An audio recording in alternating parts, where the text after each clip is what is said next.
What role do you think student athletes and maybe coaches should play in communities? I think it's a huge role.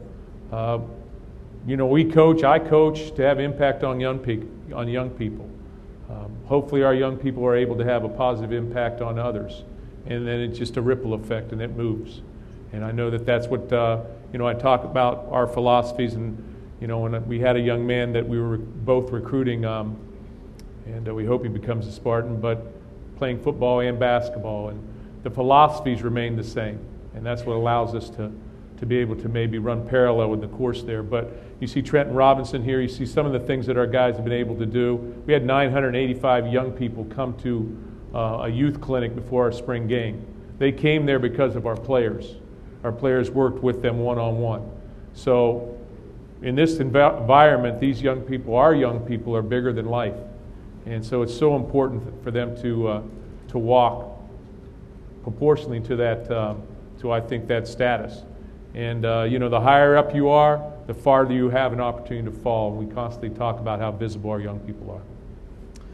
And I agree. You know, we do a lot of things at Michigan State. That's our Midnight Madness is more or less so that we can get kids there and see kids coming at, you know, with their moms or dads and staying out till 12 o'clock at night for the first time in their life, and how exciting that is. And I've always believed players are role models. I used to, in fact, I still do joke with Charles Barkley. I said, "Why did you say that?" When he said, you know, we're not a role model. He said, "I didn't mean it in that context," you know. And I think all of us feel it is a job we have. I think you as business people are role models. I see the high school students here, and I think to myself, boy, I wish in Iron Mountain I could have had a chance to sit with some of the businessmen and women in this place. Now, we didn't have 2 or 3 businesses up there, so it was a little harder to do that. But when I look at that, I believe that is our job, that is our role. I think our players do it pretty well, but I think it is universal across all of our athletic teams. There's a young lady named Paige Durham who's a small